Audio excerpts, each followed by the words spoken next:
क्या होगा अगर मैं आपसे कहूँ कि एशिया की दो सबसे बड़ी अर्थव्यवस्था मिलकर दुनिया की आर्थिक और रणनीतिक दिशा बदलने की तैयारी कर रही हैं? भारत और जापान के बीच 2026 के शिखर सम्मेलन को भविष्य की साझेदारी का महत्वपूर्ण कदम माना जा रहा है। एआई, सेमीकंडक्टर, रक्षा, क्लीन एनर्जी, सप्लाई चेन और हाई स्पीड इंफ्रास्ट्रक्चर जैसे क्षेत्रों में सहयोग पर चर्चा ने इस बैठक को खास बना दिया है। लेकिन सवाल यह है कि इससे भारत को क्या फ़ायदा होगा? जापान भारत पर इतना भरोसा क्यों कर रहा है? और क्या यह साझेदारी इंडो पैसिफिक क्षेत्र की रणनीति को प्रभावित कर सकती है? इन सभी सवालों के जवाब को आपको इस वीडियो में विस्तार में मिलेंगे। अगर आप हमारे चैनल पर पहली बार आए हैं तो चैनल को सब्सक्राइब कीजिए, वीडियो को अंत तक जरूर देखिए। भारत और जापान के संबंध आज के नहीं हैं। दोनों देशों के बीच सांस्कृतिक संपर्क सदियों पुराने हैं। बौद्ध धर्म के माध्यम से दोनों सभ्यताओं के बीच विचारों और संस्कृति का आदान प्रदान होता रहा है। स्वतंत्र भारत और जापान के आधुनिक संबंध में धीरे धीरे व्यापार, निवेश, तकनीक और रणनीतिक सहयोग का रूप लिया है। समय के साथ जापान भारत के सबसे बड़े निवेशकों और विकास सहयोगी देशों में शामिल हुआ है। दिल्ली मेट्रो, समर्पित माला गलियारा और Mumbai Ahmedabad high speed rail जैसी परियोजना में जापान की महत्वपूर्ण भूमिका रही है। अब यदि हम बात करें 2026 शिखर सम्मेलन क्यों महत्वपूर्ण है? 2026 का भारत जापान शिखर सम्मेलन इसलिए महत्वपूर्ण माना जा रहा है क्योंकि दुनिया इस समय कई बड़े बदलाव से गुजर रही है। वैश्विक सप्लाई चेन में बदलाव, उन्नत तकनीक की बढ़ती भूमिका, सेमीकंडक्टर की मांग, ऊर्जा सुरक्षा, इंडो पैसिफिक क्षेत्र का बढ़ता महत्व, इन सबके बीच भारत और जापान अपने सहयोग को और मजबूत करना चाहते हैं। दोनों देशों ने ऐसे क्षेत्रों पर विशेष ध्यान दिया जिनका असर आने वाले वर्षों में उद्योगों, निवेशों, रोजगार, तकनीक विकास पर पड़ सकता है। आगे हम विस्तार में समझेंगे एआई, सेमीकंडक्टर, रक्षा और क्लीन एनर्जी के क्षेत्र में दोनों देशों ने किस प्रकार सहयोग बढ़ाने की दिशा में कदम उठाए। इसका भारत के भविष्य पर क्या प्रभाव हो सकता है? दोस्तों, आज की दुनिया में जिस देश के पास आर्टिफिशियल इंटेलिजेंस यानी एआई की ताकत होगी, वही भविष्य की अर्थव्यवस्था और तकनीकी में आगे आगे रहेगा। इसी वजह से भारत और जापान ने एआई के क्षेत्र में सहयोग बढ़ाने पर विशेष जोर दिया है। भारत के पास दुनिया का सबसे बड़ा डिजिटल उपभोक्ता आधार, बड़ी संख्या में सॉफ्टवेयर इंजीनियर और तेजी से बढ़ता स्टार्टअप इकोसिस्टम है। दूसरी ओर जापान के पास robotics, automation, high precision manufacturing का दशकों का अनुभव है। यदि दोनों देशों की ताकतें मिलती हैं तो एआई आधारित health care, smart manufacturing, agriculture, education और वित्तीय सेवाओं में नए अवसर पैदा हो सकते हैं। अब हम बात करते हैं सेमीकंडक्टर की। सेमीकंडक्टर चिप्स आज mobile phone, laptop, car, medical उपकरण, रक्षा प्रणालियों और एआई सर्वरों तक लगभग हर आधुनिक तकनीक की रीढ़ है। महामारी के दौरान पूरी दुनिया ने चिप की कमी का असर देखा। इस कारण कई देशों ने अपनी सप्लाई चेन को अधिक सुरक्षित और विविध बनाने की दिशा में काम शुरू किया। भारत और जापान इस क्षेत्र में सहयोग बढ़ाकर चिप निर्माण, अनुसंधान, कौशल विकास, निवेश को प्रोत्साहित करना चाहते हैं। यदि भारत इस क्षेत्र में निवेश बढ़ाता है तो इससे रोजगार, तकनीकी क्षमता और निर्यात के नए अवसर बन सकते हैं। अब यदि हम डिफेंस कॉपरेशन की बात करें तो भारत और जापान दोनों लोकतांत्रिक देश हैं और समुद्री सुरक्षा, आपदा प्रबंधन, इंडो पैसिफिक क्षेत्र में स्थिरता को महत्वपूर्ण मानते हैं। इसी कारण रक्षा सहयोग पिछले कुछ वर्षों में लगातार मजबूत हुआ है।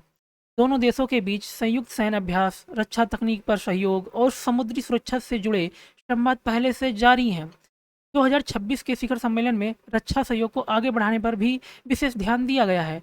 इसका लक्ष्य आधुनिक तकनीकी, आपसी विश्वास और क्षमता निर्माण को मजबूत करना है। क्रिटिकल मिनरल्स क्यों महत्वपूर्ण है? ऐसा आपने बहुत बार समाचारों में सुना होगा। यदि हम क्रिटिकल मिनरल्स की बात करें तो लिथियम, कोबाल्ट, निकेल और अनेक तरह के मिनरल्स, अर्थ एलिमेंट जैसे बैटरी, इलेक्ट्रॉनिक वाहनों, सोलर पैनलों और आधुनिक इलेक्ट्रॉनिक्स के लिए बेहद महत्वपूर्ण है। दुनिया भर में इन संसाधनों की मांग तेजी से बढ़ रही है। भारत और जापान इन महत्वपूर्ण खनिजों की आपूर्ति को अधिक सुरक्षित और भरोसेमंद बनाने के सहयोग बढ़ाना चाहते हैं। इसका उद्देश्य भविष्य की तकनीकों के लिए आवश्यक कच्चे माल की उपलब्धता सुनिश्चित करना और वैश्विक सप्लाई चेन को अधिक मजबूत बनाना होगा। अब सवाल आता है, जापान भारत में इतना निवेश क्यों कर रहा है? इसका सबसे बड़ा कारण है भारत का विशाल बाजार, युवा आबादी, तेजी से बढ़ती अर्थव्यवस्था और सरकार का इंफ्रास्ट्रक्चर पर विशेष ध्यान। पिछले कुछ वर्षों में भारत ने हाईवे, एक्सप्रेसवे, मेट्रो, बंदरगाह, एयरपोर्ट आदि पर बड़े पैमाने पर निवेश किया है। इससे विदेशी कंपनियों के लिए भारत एक आकर्षक केंद्र बनता जा रहा है। जापानी कंपनियां ऑटोमोबाइल, इलेक्ट्रॉनिक्स, मशीनरी और हाई-टेक मैन्युफैक्चरिंग में पहले से ही भारत में सक्रिय हैं। अब दोनों देश इस पर सहयोग को अगले स्तर पर ले जाना चाहते हैं। जब भारत और जापान सहयोग की बात होती है तो सबसे पहले बुलेट ट्रेन परियोजना का नाम आता है। Mumbai Ahmedabad high speed rail परियोजना केवल तेज यात्रा का साधन नहीं है, बल्कि यह आधुनिक इंजीनियरिंग, तकनीकी सहयोग और कौशल विकास का भी उदाहरण है। इस परियोजना के माध्यम से भारतीय इंजीनियरों और तकनीशियों ने नई तकनीक का अनुभव मिल रहा है। भविष्य में ऐसे तकनीकी अन्य परिवहन परियोजनाओं में भी उपयोगी हो सकते हैं। साथ ही बड़े इंफ्रास्ट्रक्चर प्रोजेक्ट निर्माण, स्टील, सीमेंट, मशीनरी और सेवा क्षेत्र में रोजगार के अवसर भी बढ़ाते हैं। अब यदि हम बात करें क्लीन एनर्जी, भविष्य की आवश्यकता क्यों? दुनिया धीरे धीरे स्वच्छ ऊर्जा की ओर बढ़ रही है। भारत ने 2070 तक नेट जीरो उत्सर्जन का लक्ष्य रखा है। दूसरी ओर जापान ऊर्जा और हरित तकनीकों में लंबे समय से अग्रणी देशों में गिना जाता है।